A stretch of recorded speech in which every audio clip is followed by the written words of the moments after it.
Louie and I are in downtown Austin. We're gonna visit a shop, a brand new shop down here, welcome them to the neighborhood and hopefully collaborate with them. So I decided this would be the perfect opportunity to review the Hangsen IQ 3-second all-in-one pod system. There's a whole lot to talk about with this thing. First being that it really looks like an iPhone. They really went for that Apple kind of aesthetic. When you imitate an iPhone, my expectation is going to be premium across the board.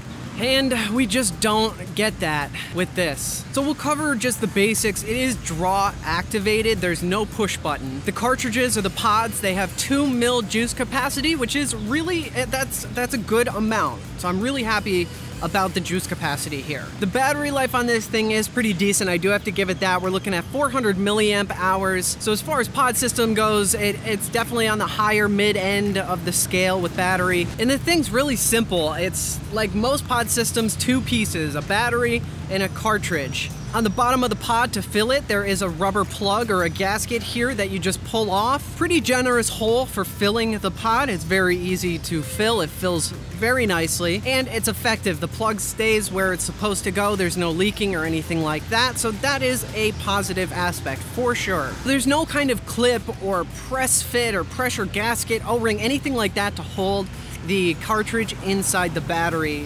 What we have is a magnetic system. There's 2 magnets down at the bottom of the battery, and then a metal plate here where the connection pins are on the bottom of the pod. And it's a terrible system. I mean, it holds itself in there. So if you tip it upside down, it's not gonna fall out.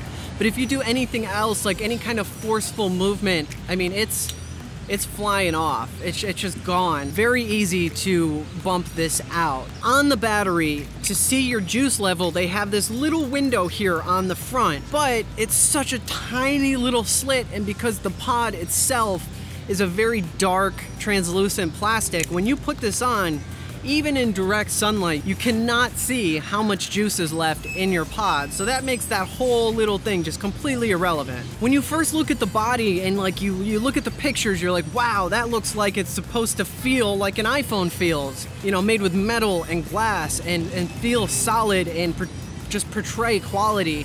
This does none of those things. I don't know if the sides are actually metal. I'm inclined to believe they're not, because it just, even if it is metal, it's like the cheapest pot metal that you could possibly get your hands on. The sides that like imitate glass are definitely not glass. I don't know if you can see, but mine actually bent. Like I have a bend or a divot, a dent in here. And that's not from abuse, that's from just being in my pocket. I have no idea how that happened. But the thing just feels cheap. It feels like if I just put pressure on it like this, that I could break it in half. And at the bottom, like it's even mimicked, like it mirrors an iPhone, like with the speaker dots with the USB charge. It is charged by USB, it charges fast, I'll give it that. They just, I feel like if they were gonna shoot for mimicking an iPhone, which is kind of fucked up in my opinion, but we'll leave that out of it, you should really make it quality, because in my opinion, people are gonna expect it.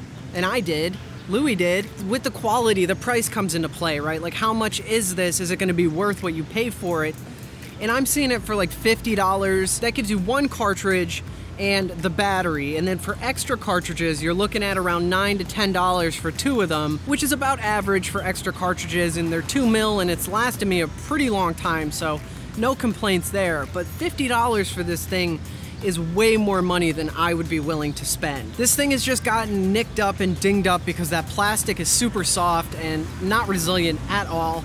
So it's just looking shittier and shittier the longer I possess and use this. The one big thing that I can say for this pod system is the performance, which is a big factor, right? And it performs extremely well. It's a really nice, light and airy hit. It's not very intense, but it definitely delivers everything that I would want out of a pod system. And Louie and I both really like the mouthpiece, the way it feels, the way it feels very nice. It does have this little gimmicky screen on the front that tells you the battery life, and it says puffs, right? And so you would assume it'd be a puff counter, but then all it does when you're hitting it, it just cycles through an animation. It doesn't, there's no point, it just pisses me off. There's no point of having it there. Like, why is it even there? I mean, you know when you're hit, fuck, I don't know. They were shooting for something and completely missed the mark, and I wouldn't buy this. I would not spend $50 for this, but it hits very well, so I am very happy that I own it. I will, however, buy replacement pods for this because I love the way it hits. So I'm pretty torn on it, guys.